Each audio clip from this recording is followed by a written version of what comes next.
রাধে রাধে বন্ধুরা, আপনারা কেমন আছেন? আশা করছি ভালো আছেন।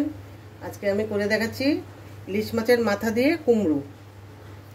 কড়াইতে আমি তেল দিয়েছি, দিচ্ছি জিরে ফোড়ন, এবার দিচ্ছি কাঁচা লঙ্কা, শুকনো লঙ্কা দিচ্ছি ফোড়ন।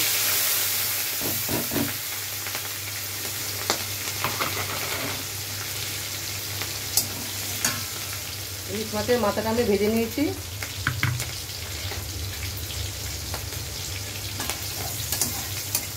ছোট ছোট করে কুমড়ো কেটে নিয়েছি, কুমড়োটা দিয়ে দেবো।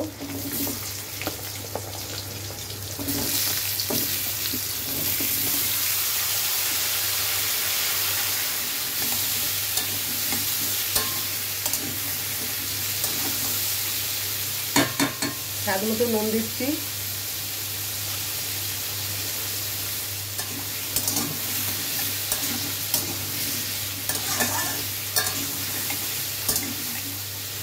হলুদ গুঁড়ো,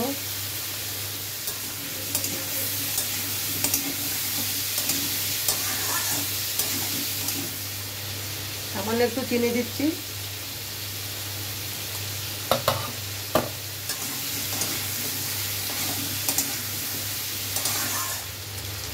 এবার ইলিশ মাছের মাথাগুলো দেবো।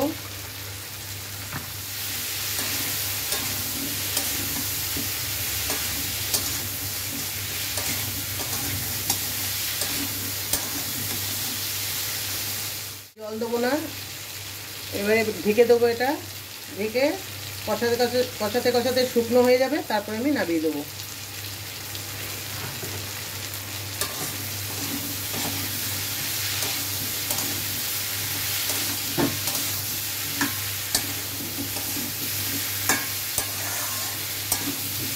এইভাবে আপনারাও করে খাবেন, খুব ভালো লাগে খেতে।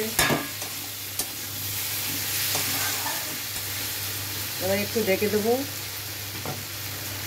আর শুকনো হয়ে গেলে এটা নামিয়ে দেবো। আর কিছু মশলা দেওয়ার নেই, যা দিয়েছি এটাই মশলা। আজকে এতটাই, আবার দেখা হচ্ছে পরের ভিডিওতে। ভালো লাগলে লাইক কমেন্ট শেয়ার করে দেবেন, সাবস্ক্রাইব করে দেবেন। টাটা। ইলিশ মাছের মাথা দিয়ে কুমড়ো ঘন্ট কারা কারা ভালোবাসেন, খেয়েছেন, কমেন্টে জানাবেন।